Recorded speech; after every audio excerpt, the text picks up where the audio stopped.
Ահա թե ինչ մենք պետք է հասկանանք, որ առաջի Կորինթացիներին 12-ից 14-րդ գլուխներում Պողոսն այս ու այն կողմ է գնում խոսելով անձնական ընթացքից մինչև հասարակական ծառայությունը, եւ ահա թե որտեղ են մարդիկ շփոթվում, այնպես որ թույլ տվեք պատմել ձեզ 4 տեսակի լեզուների մասին։ Համար առաջինը լեզուները որպես նշան անհավատների համար, որի մասին գրված է առաջի Կորինթացիների 14-րդ գլխի 22-րդ խոսքում։ Բացեք այն ինձ հետ միասին եւ մենք կկարդանք այն։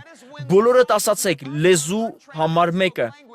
Իհարկե սա իմ հաջորդականությունն է, այլ ոչ թե Աստծունը, լավ դրանք որպես նշան լեզուներ են։ Բոլորդ ասացեք որպես նշան անհավատների համար։ Նայեք 22-րդ խոսքին։ Ուրեմն լեզուները նշանի համար են, ոչ թե հավատացյալների, այլ անհավատների։ Հիմա ինձ նայեք։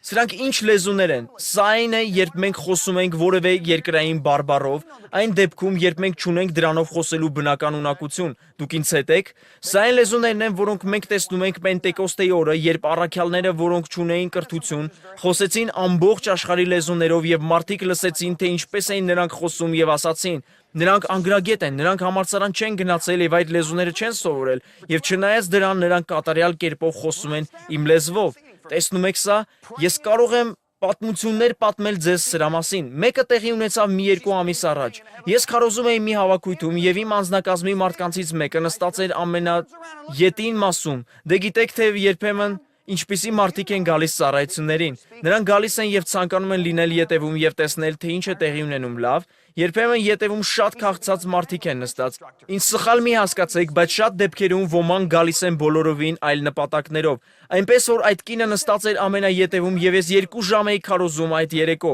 Իմ աշխատակազմի անդամները բարեխոսում էին ինձ համար լեզուներով աղոթելով։ Նա մտածում էր, որ աղոթում էր երկնային լեզվով եւ հանկարծ ծառայության վերջում մի տղամարդ շրջվում է եւ ասում. «Տիկին, դուք գիտեք, որ կատարելապես խոսում եք հին ֆրանսերեն բարբառով ողջ այն ընթացքում, ինչ նա քարոզում էր»։ Նա ասաց. «Ես ֆրանսերենի դասախոս եմ»։ Դուք ոչ միայն խոսում եք ֆրանսերեն, այլև կատարելապես խոսում եք ֆրանսիական բարբառով։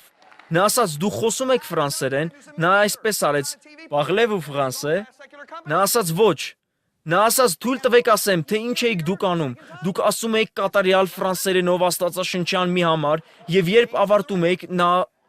ասում էր, որ բացենք այդ նույն տեղը»։ Դա պարզապես շշմեցրեց այդ մարդուն։ Դա նշան էր նրա համար, դուք հասկանում եք սա,